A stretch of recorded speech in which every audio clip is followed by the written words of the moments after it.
हमारा 112 का नंबर पे एक कॉल आया था। तो कॉल में ऐसा बोला गया था कि आज नितिन जी गडकरी सर के घर में हमने बॉम्ब डाला है, वो बॉम्ब फूटने वाला है, ऐसा हमको इन्फॉर्मेशन आया है। केंद्रीय रस्ते वाहतूक आणि महामार्ग मंत्री नितीन गडकरी यांच्या नागपुरातील निवासस्थानाला बॉम्बने उडवण्याची धमकी मिळाल्याने उपराजधानीत एकच खळबळ उडाली आहे। 3 ऑगस्ट 2025 रोजी रविवारी सकाळी 8:43 वाजता नागपूर पोलिसांच्या आपत्कालीन क्रमांक 112 वर आलेल्या या धमकीच्या फोनने सुरक्षा यंत्रणांना सतर्क केले आहे।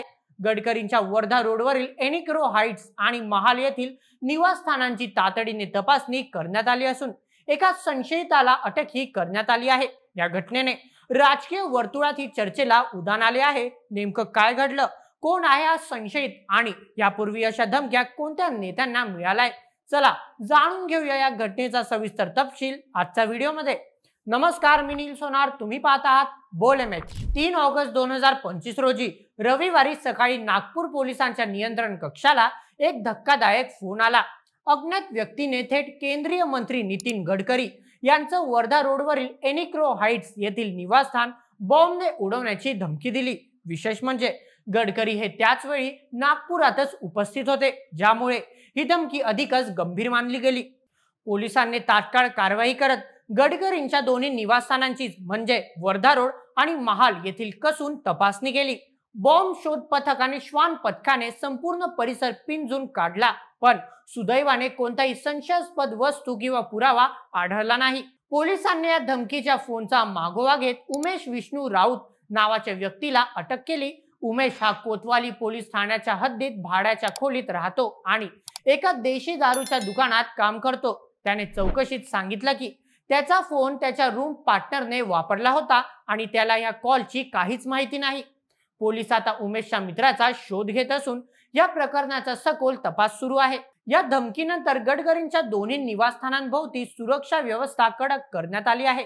नागपूर पोलिसांचे डीसीपी ऋषिकेश रेड्डी यांनी सांगितलं, आम्ही या प्रकरणाला अत्यंत गंभीरतेने घेतलं आहे। संशयिताला अटक करण्यात आली असून त्याची कसून चौकशी सुरू आहे, कोणतीही जोखीम घेणार नाही। हमारा 112 का नंबर पे एक कॉल आया था। तो कॉल में ऐसा बोला गया था कि आज नितिन जी गडकरी सर के घर में हमने बॉम्ब डाला है, वो बॉम्ब फूटने वाला है, ऐसा हमको इन्फॉर्मेशन आया है। तो इमीडिएटली हमारा बॉम्ब स्क्वाड वगैरह हमने एक्टिवेट किया है। इमीडिएटली वहाँ पे जाके घर का सर का सिक्योरिटी को इन्फॉर्म कर दिया है। हमारा ऑफिसेस का विजिटेशन भी हुआ है। पूरा घर का हमने बॉम्ब स्क्वाड के थ्रू चेक किया है, बट उसमें कुछ हमको मिला नहीं है। फिर हमको समझ में आया कि ये हॉक्स कॉल है। तो इमीडिएटली जिस नंबर से हमको कॉल आया वो नंबर को हमने ट्रेस किया, उसका लोकेशन वगैरह निकाला। फिर उसका हमने इसमें नेटग्रिड का भी यूटिलाइजेशन किया। नेटग्रिड से हमने डिटेल्स निकाला, उसका एड्रेस निकाला और हमें इसको इमीडिएटली गुना दाखिल करके उसको अरेस्ट भी किया है। अभी आरोपी हमारा ताबे में है। सर क्या कारण था जो उसने कॉल किया, क्या बताया उसने? अभी तक वो इन्वेस्टिगेशन चालू है, उसके ऊपर उसका कारण क्या था, क्या है वो जैसे इन्वेस्टिगेशन जैसे जाता है तो उसके हिसाब से हम आपको बताएंगे। कितने आरोपियों को अरेस्ट किया सर, उनके नाम थे? एक ही आरोपी को अरेस्ट किया है अभी एज ऑफ नो। जिसकी नंबर से कॉल आया है, जिसकी ताबे में है, उमेश राउत करके है, उसको हमने अरेस्ट किया है, हमारे ताबे में है। उसका नाम है उमेश राउत करके।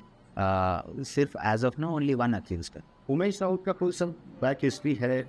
नो, अभी हमने चेक भी किया, उसका कुछ पूर्व इतिहास है कि नहीं, बट उसमें कोई अभी तक हमको कोई गुना उसके ऊपर प्रीवियसली कुछ गुना वगैरह दाखिल नहीं हुआ है, ये हमको अभी तक पता। सर ऐसा बोला जा रहा है कि उमेश राउत के फ़ोन से किसी और ने फ़ोन किया, तो क्या इसमें और भी आरोपी बनने की शंका? हाँ, इन्वेस्टिगेशन चालू है इसमें।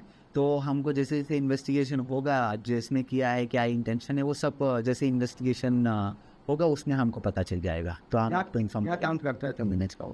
एक वहाँ पे एक एक देसी दारू का अड्डा है शायद, तो उसमें वो सर्वर मन के काम करता है। तो अभी बेसिक इन्फॉर्मेशन आया है, अभी आपको जैसे और ज़्यादा डिटेल्स आता है तो हम आपको बताएंगे। पोलिसांनी प्रतापनगर आणि कोतवाली पोलीस ठाण्यात अज्ञात व्यक्ती विरुद्ध गुन्हा दाखल केला आहे। गडकरींच्या निवासस्थानाभोवती पोलिसांचा कडेकोड बंदोबस्त तैनात करण्यात आला असून परिसरातील प्रत्येक हालचालीवर बारीक नजर ठेवली जात आहे। या घटनेमुळे नागपुरात तणावाचं वातावरण निर्माण झालं आहे। स्थानिक नागरिकांमध्येही भीतीचं वातावरण पसरलं आहे, कारण गडकरी हे नागपुराचे खासदार आणि केंद्र सरकारमधील वजनदार नेते आहेत. या धमकीमुळे त्यांच्या सुरक्षेचा प्रश्न पुन्हा एकदा ऐरणीवर आला आहे. या घटनेनंतर राजकीय नेत्यांनीही तीव्र प्रतिक्रिया व्यक्त केल्या आहेत. महाराष्ट्राचे मुख्यमंत्री देवेंद्र फडणवीस यांनी या घटनेचा तीव्र निषेध केला. नितीन गडकरी हे देशाच्या विकासात महत्त्वाची भूमिका बजावत आहेत. अशा धमक्या देणाऱ्यांना कठोर कारवाईचा सामना करावा लागेल. पोलीस या प्रकरणाचा तपास करत असून दोषींना सोडणार नाही, असं फडणवीस यांनी नागपुरात पत्रकारांशी बोलताना सांगितले. मग काँग्रेस नेते आणि माजी केंद्रीय मंत्री विलास मुक्तेमार यांनी या घटनेचा निषेध केला. ही धमकी केवळ गडकरी यांच्यापुरती मर्यादित नाही, तर देशाच्या लोकशाही आणि सुरक्षेच्या दृष्टीने गंभीर आहे. केंद्र आणि राज्य सरकारने यावर तातडीने उपाययोजना कराव्यात, असं त्यांनी एका निवेदनात म्हटलं. शिवसेना उद्धव बाळासाहेब ठाकरे पक्षाचे नेते संजय राऊत यांनी या घटनेवर टीकास्त्र सोडलं. गडकरी सारख्या नेत्याला धमकी मिळणं हे देशातील कायदा आणि सुव्यवस्थेच्या दृष्टीने चिंताजनक आहे. केंद्र सरकारने गडकरी यांच्या सुरक्षेची जबाबदारी घ्यावी आणि अशा घटनांना आळा घालावा, असं राऊत यांनी सामनाच्या संपादकीयात लिहिलं. ही पहिलीच वेळ नाही की नितीन गडकरी यांना धमकी मिळाली आहे. यापूर्वीही 2023 मध्ये बेळगाव कारागृहातील कैदी जयेश पुजारी यांनी गडकरी यांना खंडणीसाठी धमकी दिली होती. त्या प्रकरणात राष्ट्रीय तपास यंत्रणा म्हणजेच NIA ने तपास सुरू केला होता. जयेश पुजारी या कुख्यात गुन्हेगार असून ज्याने यापूर्वी अनेक नेत्यांना धमक्या दिल्या होत्या. गडकरी यांना मिळालेल्या त्या धमकीमुळे सुरक्षा यंत्रणा सतर्क झाल्या होत्या आणि आता पुन्हा एकदा अशाच घटनेने सगळ्यांचं लक्ष वेधलं आहे. गडकरींसोबतच इतरही अनेक नेत्यांना अशा धमक्या मिळाल्या आहेत. उदाहरणार्थ 13 जुलै 2025 रोजी केंद्रीय मंत्री आणि लोक जनशक्ती पार्टीचे राष्ट्रीय अध्यक्ष चिराग पासवान यांना बॉम्बने उडवण्याची धमकी मिळाली होती. पोलिसांनी त्या प्रकरणात मोहम्मद मेराज नावाच्या व्यक्तीला बिहारच्या बेगुसरायमधून अटक केली होती. मेराजने वैयक्तिक कारणांमुळे ही धमकी दिल्याचं तपासात समोर आलं होतं. याशिवाय 23 जुलै 2025 रोजी मुंबईतील छत्रपती शिवाजी महाराज टर्मिनल स्टेशनवर बॉम्ब ठेवल्याची धमकी मिळाली होती. त्या घटनेनंतर मुंबई पोलिसांनी तातडीने कारवाई करत परिसराची तपासणी केली होती, पण ती धमकी ही खोटी निघाली. गेल्या काही महिन्यात देशभरात अशा खोट्या बॉम्ब धमक्यांचं प्रमाण वाढलं आहे, ज्यामुळे सुरक्षा यंत्रणांवर ताण वाढला आहे.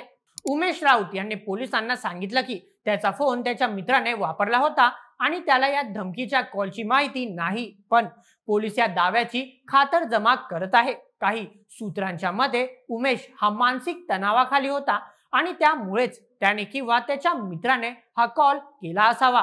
मात्र पोलिसांनी अद्याप यामागचं खरं कारण जाहीर केलेलं नाही. काही जणांचं म्हणणं आहे की ही धमकी वैयक्तिक कारणांमुळे किंवा राजकीय सूडबुद्धीने प्रेरित असू शकते. गडकरी हे त्यांच्या स्पष्ट वक्तव्यपणासाठी आणि धडाडीच्या निर्णयांसाठी ओळखले जातात, त्यामुळे त्यांना धमक्या मिळण्याची शक्यता नाकारता येत नाही. नागपूर पोलिसांनी या प्रकरणाचा तपास तीव्र केला आहे. उमेश राऊत यांच्या मोबाईल फोनच्या कॉल डिटेल्स आणि त्याच्या रूम पार्टनरचा शोध घेण्यासाठी विशेष पथक तयार करण्यात आलं आहे. याशिवाय गडकरींच्या सुरक्षेत कोणतीही त्रुटी राहू नये यासाठी केंद्र आणि राज्य सरकार यांच्यात समन्वय साधला जात आहे. गडकरी यांना आधीपासूनच झेड दर्जाची सुरक्षा आहे आणि आता ती आणखी कडक करण्यात आली आहे. नितीन गडकरी यांच्या निवासस्थानाला मिळालेली ही धमकी केवळ एका व्यक्तीपुरती मर्यादित नाही, तर ती देशातील कायदा आणि सुव्यवस्थेच्या दृष्टीने गंभीर आहे. गेल्या काही महिन्यात वाढत्या खोट्या धमक्यांच्या घटनांनी सुरक्षा यंत्रणांवर ताण आला आहे. अशा परिस्थितीत सरकार आणि पोलीस यंत्रणांनी अधिक सतर्क राहणं गरजेचं आहे. नागपूर पोलिसांनी या प्रकरणात तातडीने कारवाई करत एका संशयिताला अटक केली आहे, पण यामागचं खरं कारण काय हे तपासानंतरच स्पष्ट होईल. तोपर्यंत नागपूरकर आणि देशवासीय गडकरी यांच्या सुरक्षेसाठी प्रार्थना करत आहे. या घटनेने पुन्हा एकदा प्रश्न उपस्थित केला आहे की आपल्या नेत्यांच्या सुरक्षेसाठी आपण किती तयार आहोत आणि अशा धमक्या रोखण्यासाठी काय उपाययोजना करणं गरजेचं आहे. नितीन गडकरी यांच्यावर झालेला हा हल्ला फारच चिंताजनक आहे.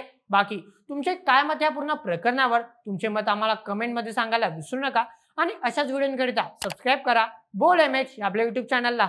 धन्यवाद.